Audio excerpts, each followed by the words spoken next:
Bonsoir chers auditeurs et chères auditrices de notre web radio R212. Ce soir, nous avons le plaisir de vous présenter un texte rédigé par Lassen Haddad, en sa qualité d'expert invité. Intitulé Lettre à Greta Thunberg concernant les camps de réfugiés sahraouis à Tindouf, cet article aborde des questions cruciales et souvent ignorées. Nous vous invitons à découvrir cette réflexion en podcast. Lassen Haddad commence son propos ainsi. Chère mademoiselle Thunberg, j'espère que cette lettre vous trouvera en bonne santé et avec le même engagement admirable que vous démontrez dans votre sensibilisation au changement climatique et à la justice sociale. Votre visite dans les camps de réfugiés sahraouis à Tindouf témoigne de votre engagement en faveur des causes humanitaires, et je vous félicite pour votre dévouement à donner une voix aux communautés marginalisées.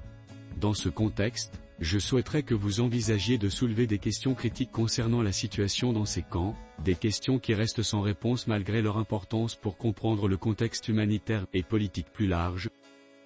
Lassen Haddad souligne l'absence de recensement ou d'identification des réfugiés dans les camps, une exigence pourtant fondamentale selon le droit international. Ainsi, une identification et vérification du nombre de réfugiés.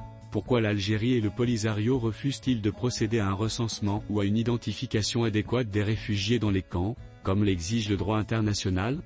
Des rapports suggèrent que le nombre réel de réfugiés pourrait être significativement inférieur aux 175 000 déclarés, peut-être autour de 90 000. La transparence sur cette question est essentielle pour la reddition des comptes et une distribution efficace de l'aide humanitaire. Il explore la question du maintien des personnes dans des conditions qui semblent contraires à la Convention de Genève de la manière suivante. Maintien prolongé des réfugiés dans les camps. Pourquoi ces personnes sont-elles maintenues dans des conditions qui semblent contraires à la Convention de Genève? Les réfugiés méritent des opportunités d'intégration, de réinstallation ou de retour volontaire, des options qui semblent systématiquement refusées. Lassen Haddad mentionne les rapports de Human Rights Watch et d'Amnesty International, qui pointent une répression des voix dissidentes dans les camps ainsi. Répression des voix dissidentes. Selon des rapports de Human Rights Watch et d'Amnesty International, les voix dissidentes dans les camps ne sont pas tolérées, et les individus subissent des représailles pour avoir exprimé leurs opinions. Quelles mesures sont mises en place pour garantir la liberté d'expression et les droits humains fondamentaux pour les personnes vivant dans les camps? Il questionne pourquoi l'Algérie, et non le Front Polisario, n'assume pas directement la responsabilité de la gestion des camps, comme l'exige le droit international en ces mots.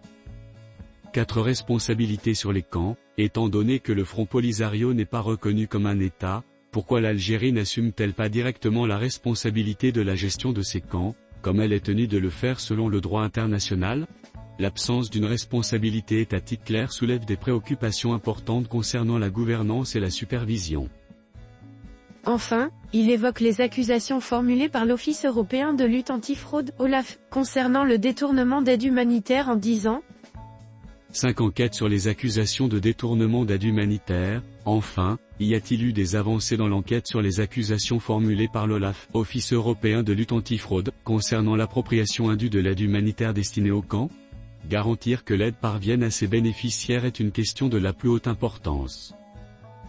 L'expert conclut sa lettre en soulignant le poids immense de votre voix, mademoiselle Thunberg, et l'impact que votre implication pourrait avoir sur la situation des personnes vivant dans ces camps. En ces termes, votre voix a un poids immense, et votre implication dans ces questions pourrait attirer l'attention nécessaire sur la situation des personnes vivant dans ces camps et sur les défis systémiques auxquels elles sont confrontées.